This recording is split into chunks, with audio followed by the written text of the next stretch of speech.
Hi guys! So, ngayon gagawa tayo ng foxy eye look. Ginawa ko na yung foundation ko, tsaka yung brows ko. So, gusto ko lifted yung brows ko ngayon. Ayoko nung ma-arch na brows ko. Like my normal brows. Kasi nga, we're doing the foxy look. So, gusto natin lifted yung lahat. Pati yung brows natin. So, tinetame ko lang talaga siya. But then again, talagang hindi siya sobrang ma-arch. And then, I'm using the Detail Makeover palette. Nilagyan ko lang ng eyeshadow, light eyeshadow lahat ng sa mata ko. Mata. Yan. And then, yung Nichido, yan yung ginamit ko for the foxy look. Ang hirap-hirap, as in nahirapan ako kasi at first, hindi talaga ako marunong mga ganyang bagay. So talagang nag-focus ako, tignan mo ang pangit, tapos hindi ko pa ma-blend ng mabuti kasi matte siya. Once nilapat mo siya sa mata mo, hindi mo na siya mas-match. And then I'm using yung sa Everbilena na palette, darker color, kasi medyo shiny yung niya yung sa Nichido. So yan, nilagyan ko lang ng eyeshadow. Ayan. Para sa lahat na. Okay, go girl, kaya mo yan. Sige pa. Go lang ng go. Practice lang ng practice hanggang talagang kaya na natin yun na look. Then, same palette na Everbilena. Nilagyan ko lang siya. Ano pa? Okay, blend lang ng blend. Go girl. Ano yan pinagagawa mo? Hindi pa yan yung step. Uy, hindi pa nga eh. O yan. Okay. So, sa outer crease, ewan ko, Detail Makeover pa rin. Naglagay ako ng medyo little color lang sa mata para hindi naman siya magmukhang patay. So, yan.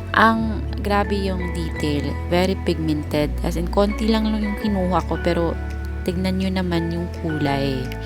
Oo. Tapos, nag-blend lang ako. Blend ko lang siya using the light hand lang.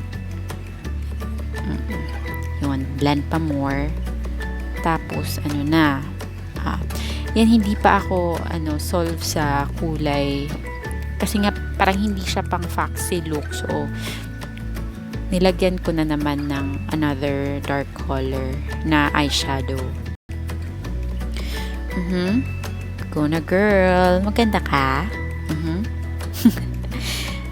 So, ano na yun? Sa waterline na tayo. Yan na yun. Sa Detail Makeover, para nilagyan ko yung waterline ko ng dark and tsaka medyo reddish na tone.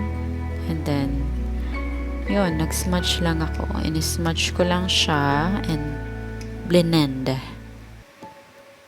Blend pa more. More.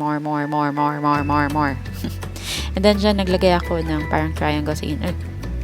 Ano yun? Sa inner eye, para maging foxy look talaga. And then, false eyelashes na hindi talaga ako marunong maglagay. OMG.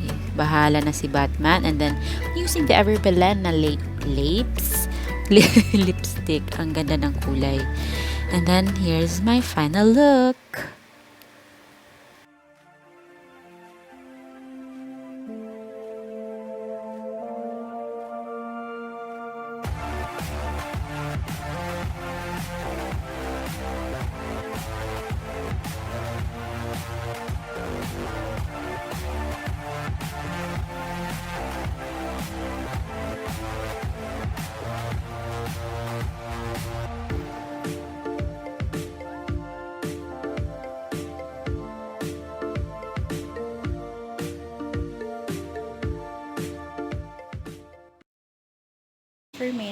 Foxy eyeshadow.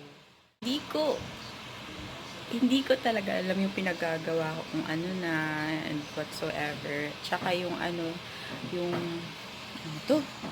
Yung eye Michi. Ito.